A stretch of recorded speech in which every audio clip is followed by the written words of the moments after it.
So I was recently commissioned to do a door for a client in Sioux Falls, and so I got the door made. It was like a 5 foot by 8 foot door, and I sent a picture of it, and then he changed his mind. That's okay, I can deal with that. You can kind of go with the flow. So what he wanted to do, he wanted to make a bigger door. He wanted to go 8 foot by 8 foot. So now we're going super big. So that's kind of what I'm doing over here. Because I only have like a 4 foot by 8 foot standard workbench for doing my doors, I'm adding on these wings to go 8 foot by 8 foot, so I have at least some support as I add on to the current door that I have. So it's not really a how-to video, but it's kind of like here's how I'm fixing this door and making it bigger and getting it out the door, figuratively speaking. So, all right.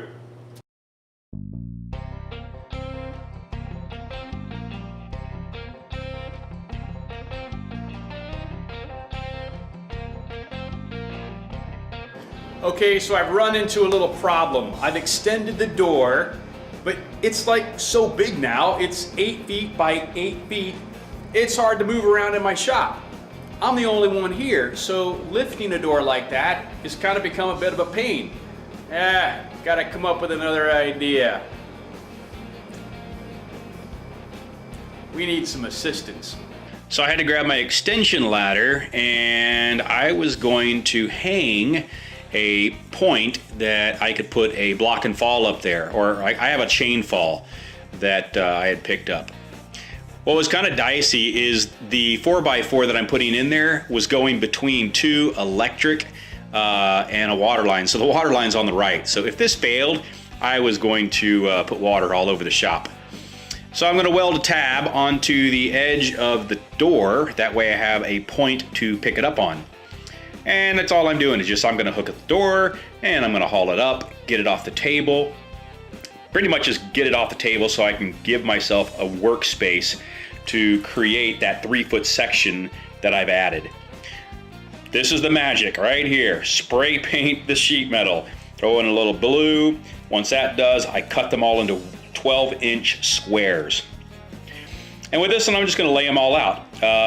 For that side that I had finished, I needed to add an additional 3 feet, and so that's what I'm doing here. I'm laying out each of these squares, and then I'll go back and tack weld the back side of these. And as you'll see here in just a second, once I finish this, I'll pull this off the table, and then I'm going to set this door back down onto the table. And so that the new side that I just did wouldn't flop around, I put a piece of OSB and clamped it so it was easier to carry. And yeah, boom, one side's done. Now I had to factor in the border because I had a little 2 or 3 inch border that went around, and that's kind of what I'm doing here on that new side. Just putting the border on, making it look all magic and all cool. That way you don't know that I've extended the door.